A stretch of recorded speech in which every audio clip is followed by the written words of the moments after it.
Welcome to Credopard Cast, the podcast for entrepreneurs and line managers seeking opportunities to grow their sales organization. I'm Thomas Zartl, CEO of Credopard, one of Germany's largest independent contract sales organizations for the healthcare industry. Thank you for having me.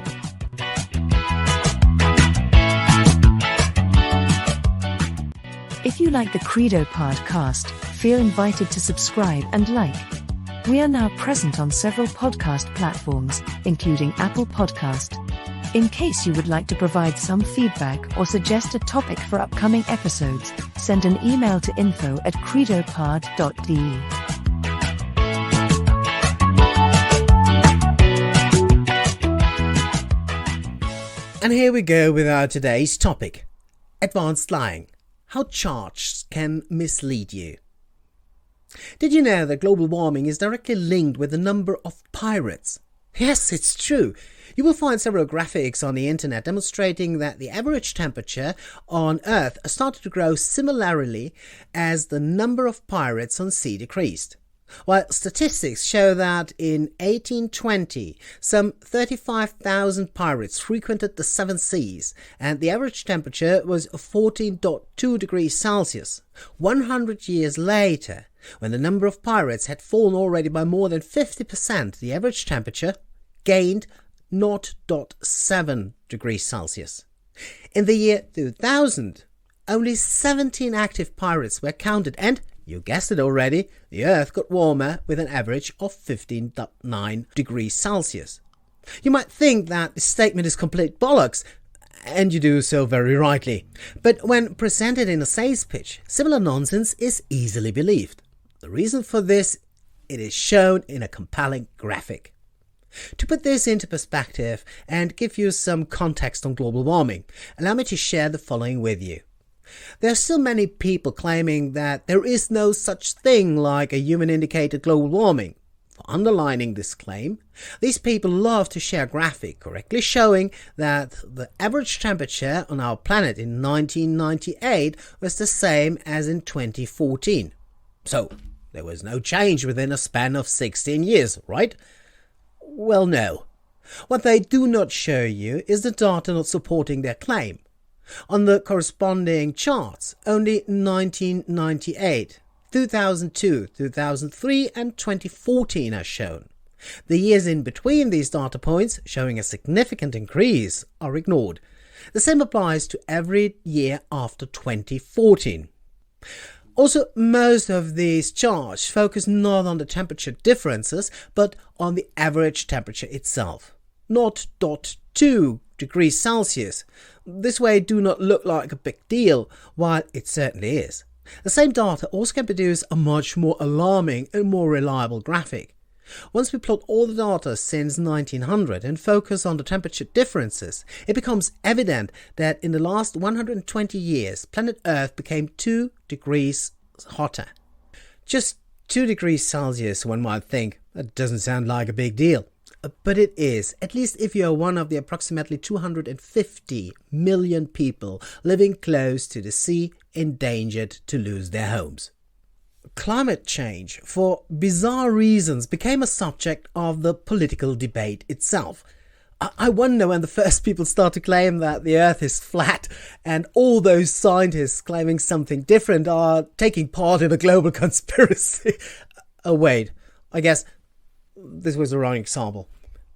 Anyhow, since it is doubted in some communities, it serves as a perfect example for another, also often in sales encountered strategy: marginalization. If I presented you a cake chart in which one segment stood for 0.059%, you most probably would be comfortable claiming that this segment does not matter at all.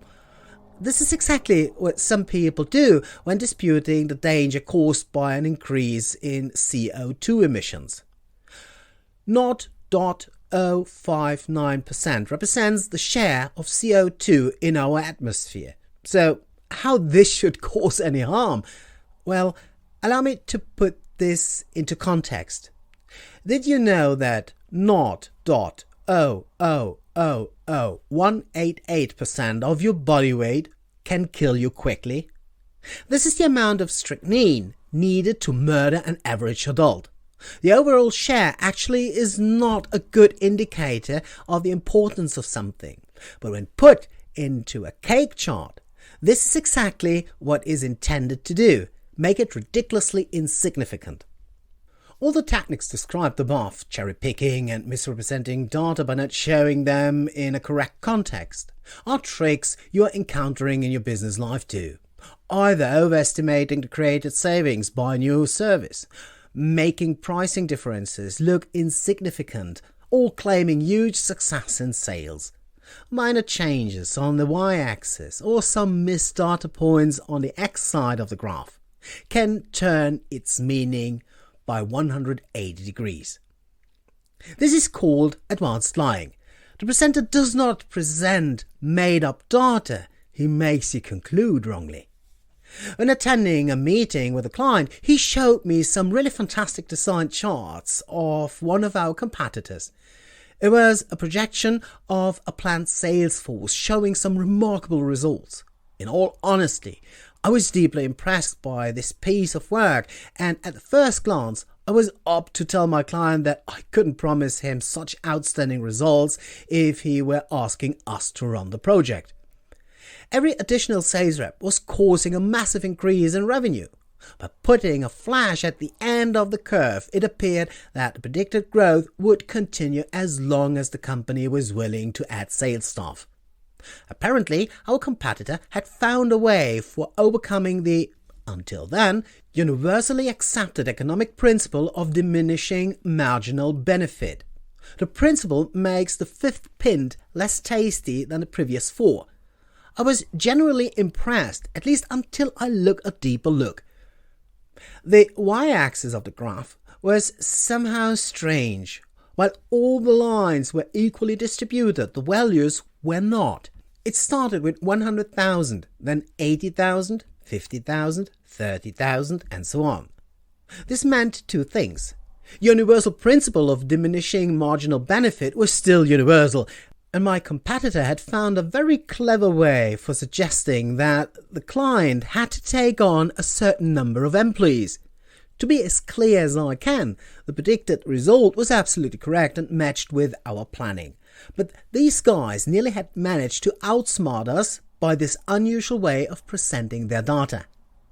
In another case, a competitor suggested that choosing between two different project settings was more a question of taste than of cost.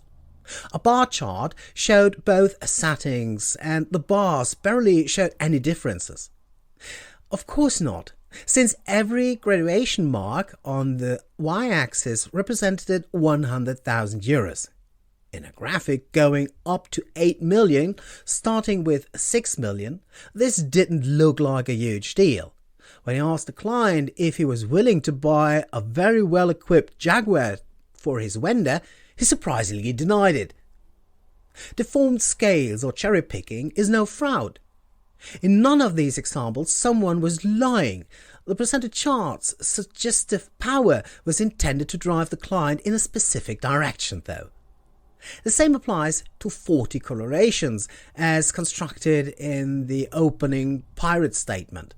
Suppose someone is showing you a graph suggesting that he managed to increase sales figures massively, claiming that it was his or his company's work that achieved such growth. In that case, it might or might not be correct, as additional circumstances are not taken into account. An increase in sales might have resulted from the vendor's great work. Still, it also can be that it was predominantly driven by a competitor who dropped out of the market due to a lost patent dispute or a massive increase of the market itself.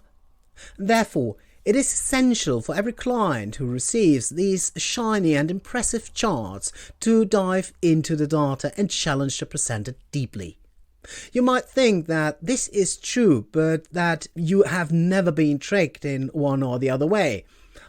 Well, yes, it could be that you never fell victim to such a practice. It can also be that you did not recognize it so far.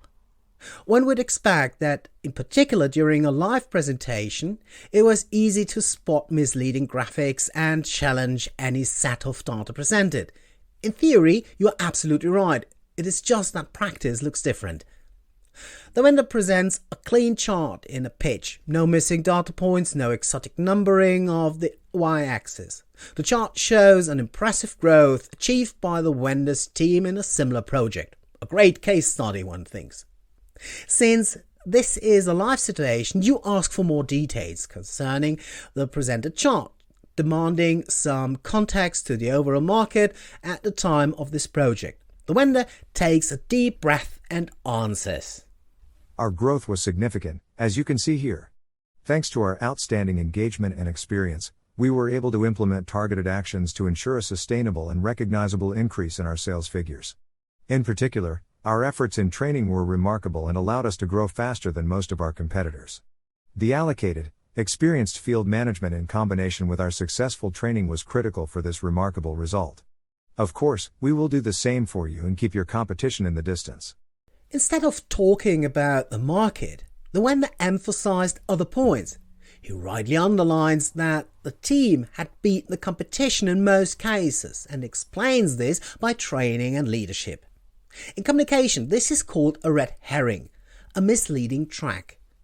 When heard here, what looks like a cheap trick works remarkably well when presented during a meeting, particularly in those cases where personal sympathy is given.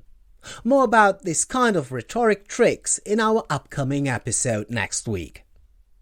Polly, would you like to summarize the most critical points of today's episode, please? Sure, Thomas. Independently how impressive a chart might look like, look into the details. Are all data points filled? Is the scale screwed? Does the chart suggest correlations without explaining them? What is the data basis of the chart you see? Just think about an impressive 100% growth compared to a rather less impressive achievement of having sold 2 instead of 1 item only. When your questions are responded to in a live presentation, be aware of red herrings and insist on a short yet clear answer. Thanks a lot, Polly.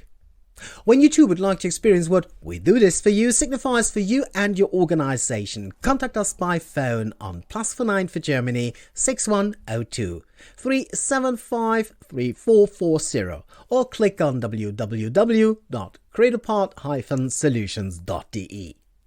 Like and subscribe to our podcast for receiving your weekly update. Credopard Cast is available on Apple Podcast, TuneIn, Spotify and other major platforms. Suppose you would like to suggest a topic or provide feedback, please send an email to info@credopard.de. Our topic next week, a red herring and a strawman meet in the bar. Rhetoric tricks in sales.